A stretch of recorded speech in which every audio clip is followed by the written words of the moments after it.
日本在住の外国人が腹痛を催し、大急ぎでトイレに駆け込んだら、そこにあったのは、使い方がわからない和式の便器だった。本人にしてみれば、悪夢としか言いようのない話の顛末が、イラストを使ってコミカルに描かれており、話題になっています。それでは、その動画と反応をご覧ください。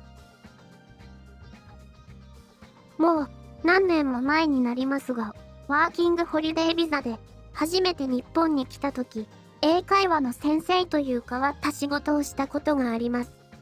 この仕事は楽しかったし、自分でもうまくやっていたと思っています。受付にはみどりちゃんが座っていました。当時は彼女もいたのですが、みどりちゃんが可愛くて仕方なく、いつもかっこよく見せようと授業をしていました。当時私はホームステイをしていたのですが、その家庭がとてもよく面倒を見てくれました。慣れるまで多少時間はかかりましたが、そのうちに日本の食事、野菜、味噌汁、魚や白米など、美味しくて健康的な低脂肪の日本食になれることができました。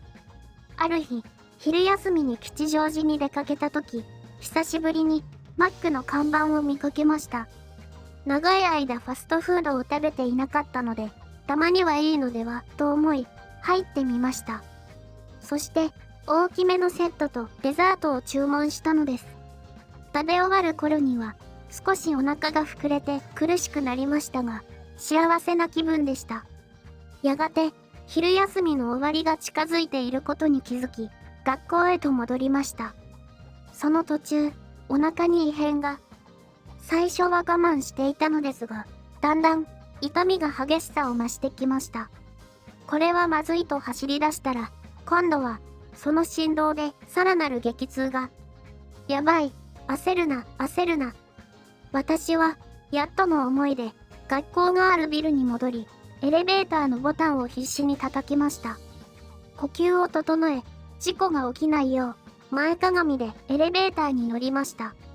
ゆっくりと4階まで上がると、扉が開いたので、私は前かがみの状態で、エレベーターから降りました。目の前にはいつも通り、受付にみどりちゃんがいました。私は、本能的に背筋を伸ばし、作り笑顔を見せながら、ねえ、みどりちゃん、ここ、トイレって、どこにあったっけと聞いてみました。みどりちゃんはいつもの笑顔で、トイレ、すぐにあるよ、とトイレの方向を指さして教えてくれました。私はできるだけ平静を保ちつつも、彼女の言葉の最後を待たずに、彼女が指さしたドアへ一直線に急ぎました。そのドアを開けて中に入ると、すぐにドアを閉じたのです。よーし。あと10秒で、この地獄が終わるんだ。そう思いました。そして、トイレに向き直ると、そこには、和式便所。日本に滞在中、和式便所を使うことなく、避けて過ごしてきたので、使い方がわからない。一瞬、頭が真っ白になりましたが、それでも、必死に頭をフル回転させました。一番近い洋食屋はどこだ？多分さっきのマックか。だが、そこまで10分かかる。遠すぎる。間に合わない。絶対無理だ。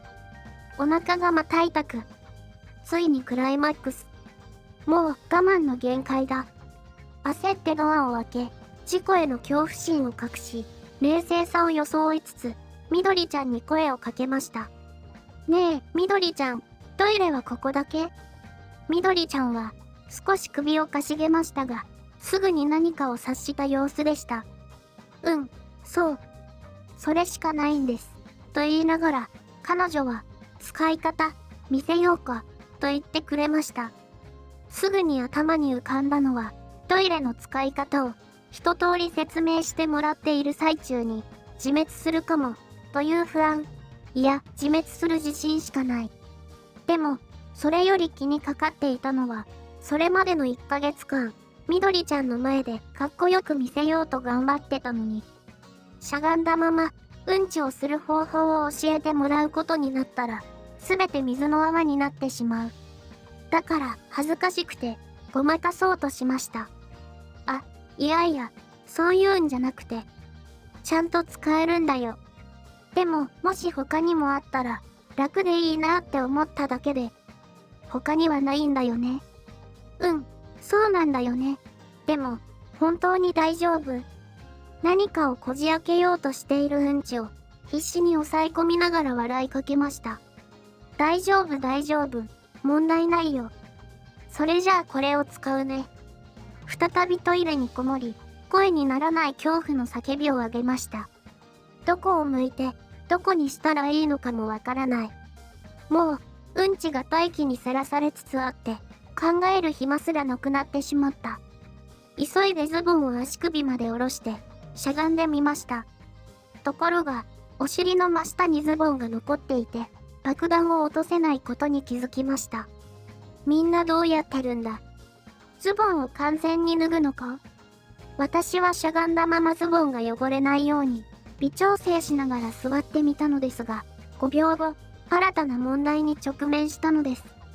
両足が完全につってしまったのです。すぐに立ち上がって、でもしゃがんでいる場合じゃない。ああ、時間がない。ぐるりと周りを見ると、部屋は狭く、自分はそれなりに背が高い。